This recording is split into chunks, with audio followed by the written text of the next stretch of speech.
Breaking news చూస్తున్నారు. తాజ్ మహల్ దగ్గర high tension వాతావరణం కొనసాగుతుంది. అయితే ఇవాళ ఉదయం ఆదివారం రోజు ఉదయం తాజ్ మహల్ ను ఆర్డీఎక్స్ బాంబుతో పేల్చేస్తామంటూ కూడా కేరళ నుంచి ఒక అనోనమస్ ఈమెయిల్ వచ్చింది. అయితే ఆ ఈమెయిల్లో ఆర్డీఎక్స్ బాంబుతో తాజ్ మహల్ ను పేల్చేస్తామంటూ కూడా కొంతమంది దుండగులు మెయిల్ పంపించారు. దీంతో అలర్ట్ అయిన పోలీసులు తాజ్ మహల్ దగ్గర చాలా కంప్లీట్ గా డీటెయిల్ గా డీప్ గా అక్కడ సర్చ్ ఆపరేషన్ చేపట్టారు. కానీ అక్కడ ఎలాంటి వివాదాస్పద వస్తువులు కూడా కనిపించలేదని ఇప్పటికే పోలీసులు చెప్తున్నారు. అయితే ఆదివారం ఉదయం బాంబు బెదిరింపులు వచ్చాయి. ఈ రోజు ఉదయం 7 గంటలకు కేరళ నుండి వచ్చిన ఒక అనోనమస్ ఈమెయిల్ ఐడి ద్వారా ఆర్డీఎక్స్ తో తాజ్ మహల్ ను పేల్చేస్తామని కూడా ఆ మెయిల్ వచ్చింది. అయితే ఆదివారం మధ్యాహ్నం 3:30 ఆ బాంబు పేలుతుందని కూడా ఉత్తరప్రదేశ్ పర్యాటక శాఖ అదేవిధంగా ఢిల్లీ పోలీసులకు ఈమెయిల్ వచ్చింది. దీంతో వెంటనే అలర్ట్ అయిన సిఐఎస్ఎఫ్ అదేవిధంగా తాజ్ సెక్యూరిటీ పోలీసులు కూడా bomb disposal squad, dog squad, పర్యాటక పోలీస్ దాంతోపాటు ఏఎస్ఐ అధికారులు కూడా 3 గంటల పాటు తాజ్ మహల్లోని ప్రధాన గోపురం, జాస్మిన్ ఫ్లోర్ అదేవిధంగా మసీద్, ఉద్యానవనాలు, కారిడార్లలో కూడా క్షుణ్ణంగా తనిఖీలు నిర్వహించారు. అయితే తనిఖీల్లో ఎలాంటి సస్పీషియస్ వస్తువులు లభించకపోవడంతో ఫేక్ బెదిరింపులుగా ప్రకటించారు. అయితే ఆగ్రా పోలీస్ సైబర్ సెల్ లో కేసు నమోదు చేసి ఈమెయిల్ పంపిన వ్యక్తిని గుర్తించేందుకు కూడా ఇన్వెస్టిగేషన్ స్టార్ట్ చేశారు.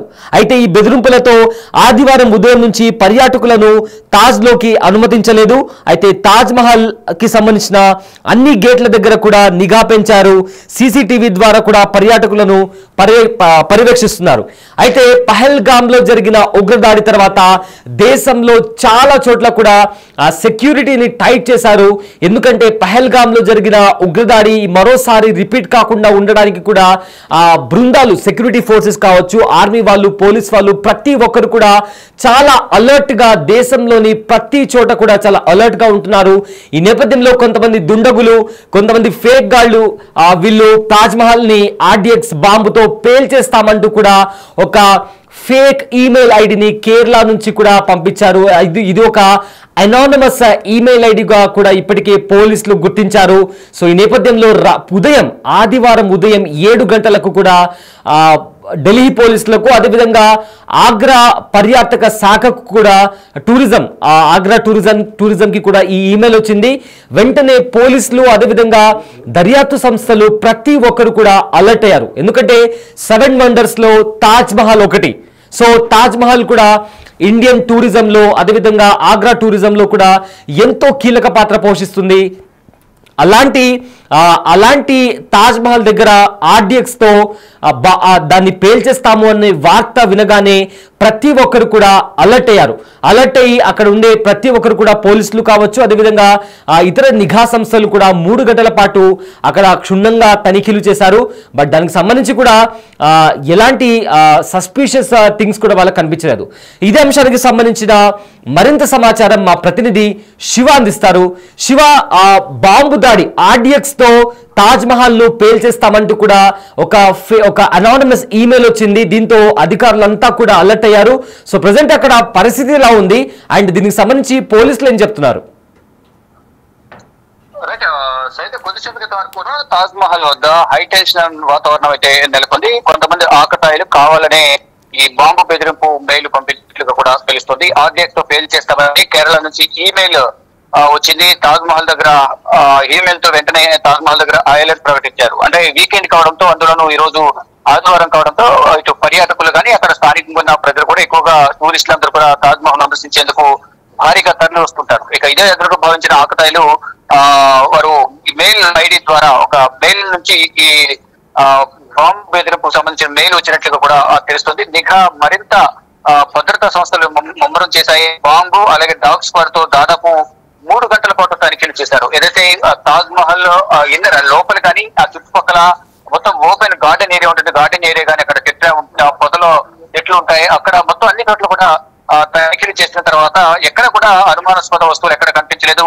ముందు జాగ్రత్త చర్యల్లో భాగంగా భద్రతను కట్టుదిట్టం చేసినట్టుగా కూడా భద్రతా అధికారులు తెలియజేస్తున్నారు. అంటే ఒక డైవర్ట్ చేసే విధంగా కూడా ముందు మెయిల్ పంపించడం, ఒకవేళ ఈ రోజు జాగ్రత్తలు తీసుకోకపోతే మరుసటి రోజు దాడి చేసే విధంగా కూడా ఒక పక్క ప్రణాళికతో వ్యవహరిస్తున్నట్లుగా కూడా తెలుస్తుంది. కానీ ఇక్కడ ఒక ఆకతాయి మెయిల్ పంపించారు అనేది కూడా ప్రధానంగా ఇప్పుడు నిర్ధారించారు. కానీ అది ఆకతాయిలు పంపించిందా లేదా డైవర్ట్ చేయడానికి ఈ విధంగా వ్యవహరించారా ఏంటి అనేది కూడా లోతైన దర్యాప్తు అయితే ప్రజెంట్ కొనసాగుతుంది. గుర్తు తెలియని మెయిల్ ఐడి నుంచి బెదిరింపు వచ్చినట్టు తెలుస్తుంది. ప్రాథమిక దర్యాప్తులో ఈ ఈమెయిల్ నకిలీదిగా గుర్తించారు. కానీ ఇది నకిలీదా కాదనేది అక్కడితో వదిలేకుండా లోతైన దర్యాప్తు అయితే ప్రజెంట్ కొనసాగిస్తున్నారు. ఏదైతే పెహల్గామ్ లో ఉగ్రవాదుల దాడి జరిగిన తర్వాత ప్రతి ఒక్కటి కూడా క్షుణ్ణంగా తనిఖీలు చేస్తున్నారు. ఏ ఒక్క బెదిరింపు వచ్చినా మాత్రం దాన్ని నిర్లక్ష్యం వహించకుండా మొత్తం డాగ్ స్క్వాడ్ తోను బాంబ్ స్క్వాడ్ తో తనిఖీలు చేసిన తర్వాత మొత్తం పూర్తిగా నిర్ధారణ చేసుకున్న తర్వాత మాత్రమే ఇది ఫేక్ మెయిల్ కానీ ఫేక్ బెదిరింపు అనేది ఆక్రయాలు చేసిన పని అనేది కూడా భద్రతా పథకాలు నిర్ధారించుకున్నా. దాన్ని అక్కడితో వదలకుండానే ఇంటర్నల్ గా కూడా దాన్ని పైన దర్యాప్తు కొనసాగిస్తున్న పరిస్థితి కనిపిస్తుంది. గతంలో కూడా అనేక ఇటు ఢిల్లీలో స్కూల్స్ కు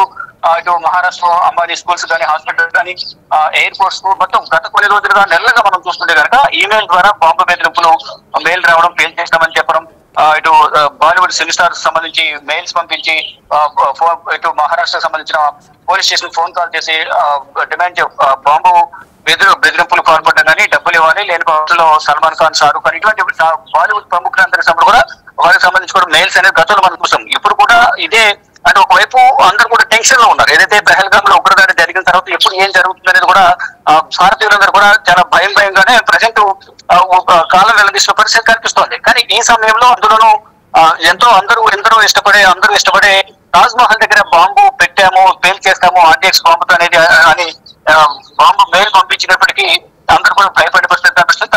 అక్కడున్న అందరూ కూడా ఖాళీ చేయించేసి ప్రజెంట్ తనిఖీలు చేశారు. తనిఖీలు చేసిన తర్వాత 3 గంటల పాటు తనిఖీలు చేసిన తర్వాత అక్కడ ఎటువంటి బాంబు ఆనవాళ్ళు కానీ ఎటువంటి అనుమానాస్పద వస్తువులు కానీ దొరకని నేపథ్యంలో ఇదంతా ఫేక్ మెయిల్ అనేది కూడా వారు గుర్తించారు. కానీ కేసులు అయితే నూతన దర్యాప్తు ప్రజెంట్ కొనసాగిస్తున్నట్టుగా తెలుస్తోంది. Right, thank you Shiva, thanks for the update. ఆదివారం ఇవాళ ఉదయం బాంబు బెదిరింపులు వచ్చాయి. తాజ్ మహల్ దగ్గర ఆర్డీఎక్స్ తో తాజ్ మహల్ ను పేల్చేస్తామంటూ కూడా ఈరోజు ఉదయం 7 గంటలకు కేరళ నుండి వచ్చిన ఒక అనానమస్ ఈమెయిల్ ఐడి ద్వారా ఆర్డీఎక్స్ తో తాజ్ మహల్ ని పేల్చేస్తామని కూడా ఆ ఈమెయిల్లో రాసుకొచ్చారు. అయితే ఆదివారం మధ్యాహ్నం అంటే ఇవాళ మధ్యాహ్నం 3:30 ఆ బాంబు పేలుతుందని కూడా ఉత్తరప్రదేశ్ పర్యాటక శాఖ అదేవిధంగా ఢిల్లీ పోలీసులకు ఈమెయిల్ వచ్చింది. వెంటనే సిఐఎస్ఎఫ్ అలర్ట్ అయింది. Taj Mahal security police, bomb disposal squad, dog squad, పర్యాటక పోలీస్, ఐఎస్ఐ అధికారులు 3 గంటల పాటు తాజ్ మహల్లోని ప్రధాన గోపురంతో పాటు జాస్మిన్ ఫ్లోర్, మస్జిద్, ఉద్యానవనాలు, కారిడార్లో కూడా క్షుణ్ణంగా తనిఖీలు నిర్వహించారు. అయితే తనిఖీల్లో వాళ్లకు ఎలాంటి సస్పీషియస్ ఆబ్జెక్ట్ కానీ లేదా ఇతర వస్తువులు కానీ వాళ్లకు లభించకపోవడంతో ఇదొక ఫేక్ బెదిరింపుగా ప్రకటించారు. అయితే ఆగ్రా పోలీస్ ఈ విషయాన్ని చాలా సీరియస్ గా తీసుకుంది. వెంటనే ఆగ్రా పోలీస్ సైబర్ సెల్లో కేసు నమోదు చేసి ఈమెయిల్ పంపించిన వ్యక్తిని గుర్తించేందుకు కూడా ఇన్వెస్టిగేషన్ స్టార్ట్ చేసింది. అయితే ఈ బెదిరింపులతో ఆదివారం ఉదయం నుంచి కూడా పర్యాటకులను తాజ్ లోపలికి అలౌ చేయలేదు. తాజ్ మహల్ కి సంబంధించిన అన్ని గేట్ల దగ్గర కూడా నిఘా పెంచారు. అదేవిధంగా సీసీటీవీ ఆధారంగా కూడా అక్కడికి వచ్చే పర్యాటకులను, ట్రావెలర్స్ ఎవరైతే వస్తారో వాళ్ళను కూడా సీసీటీవీ కెమెరాతో కూడా పర్యాటకులను చాలా కీన్ గా కూడా వాళ్ళను కూడా అబ్జర్వ్ చేస్తున్నారు. సో మొత్తం మీద చూసుకుంటే తాజ్ మహల్ 7 వండర్స్ లో ఒకటి. అక్కడికి రోజు కూడా కొన్ని వేల మంది వస్తుంటారు. అలాంటిది ఇవాళ ఉదయం వాళ్లకు అక్కడ తాజ్ మహల్ కి సంబంధించి ఆర్డీఎక్స్ తో బాంబు పేల్చేస్తామని ఒక ఈమెయిల్ రావడంతో, ఒక అనోనమస్ ఈమెయిల్ రావడంతో ఆ ఈమెయిల్ ఎవరు చేశారు? అఫ్ కోర్స్ ఇది ఒక ఫేక్ ఈమెయిల్. ఎందుకంటే అక్కడ పోలీసులు వాళ్ళందరూ కలిసి అక్కడ క్షుణ్ణంగా తనిఖీలు నిర్వహించారు. బట్ వాళ్ళకు ఎలాంటి సస్పీషియస్ ఆబ్జెక్ట్ కానీ దొరకలేదు. దీంతో ఇదొక ఫేక్ ఈమెయిల్ అని కూడా నిర్ధారించారు. సో ప్రజెంట్ ఇది ఈ ఆకతాయిలు ఎవరు ఇలా ఒక ఫేక్ ఈమెయిల్ పంపించడం కూడా చట్టరీత్యా నేరం కాబట్టి సైబర్ సెల్లో కేసు ఫైల్ చేసి దానికి సంబంధించి కూడా ఇన్వెస్టిగేషన్ స్టార్ట్ చేశారు.